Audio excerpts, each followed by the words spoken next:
Viagem na eletricidade.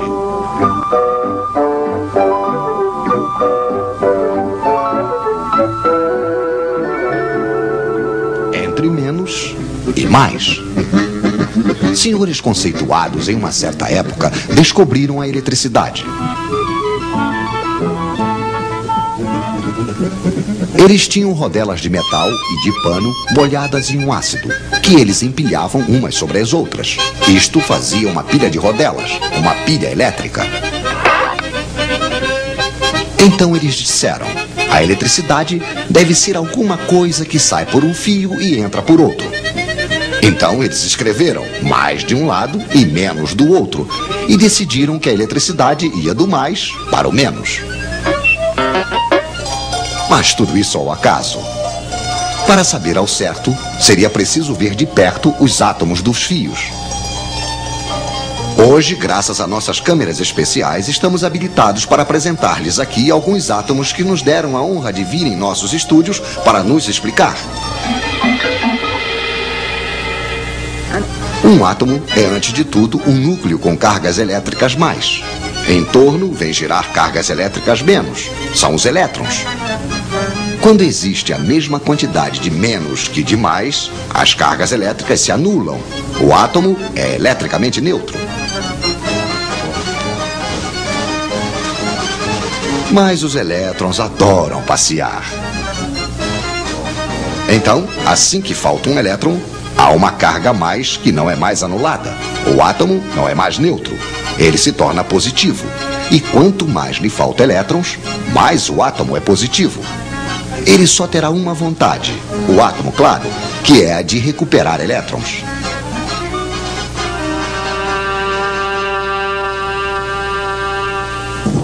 Esses elétrons andarilhos, nós os chamamos de elétrons livres.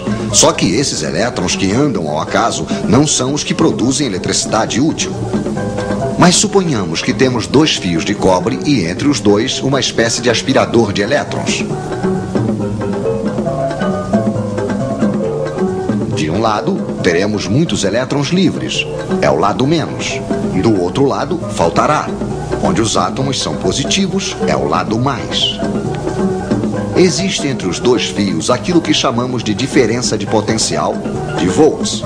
Por que volts? Ah, sim, o senhor que tinha inventado a pilha elétrica se chamava Sr. Volta.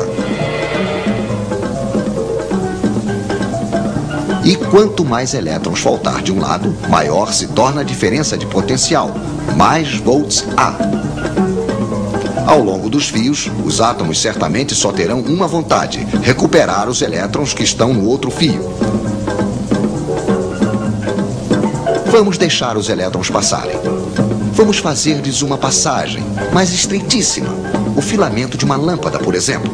Então os elétrons se precipitam, se pressionam, se empurram. Os átomos do filamento ficam atrapalhados. Esfrega, esquenta, produz luz.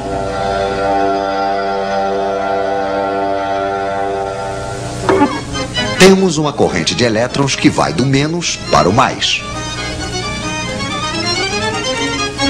Pois é, os nossos senhores se enganaram de direção.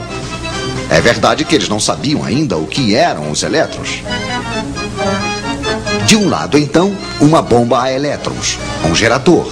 Do outro, um receptor, isto é, um aparelho onde os elétrons passam produzindo energia. Lâmpada, radiador, motor elétrico, etc, etc. Mas se recuperamos energia de um lado, é preciso fornecer do outro lado, ao gerador. Nas pilhas, é energia química. Um ácido ataca um metal. Quando o ácido está usado, não há mais volts. Podemos também utilizar a energia solar. Podemos também fazer girar um ímã diante de uma bobina. Aí é preciso energia mecânica. É um pouco desse modo, porém mais complicado, que é fabricada a eletricidade que chega na casa de vocês. Mas não tentem saber onde está o mais e onde está o menos.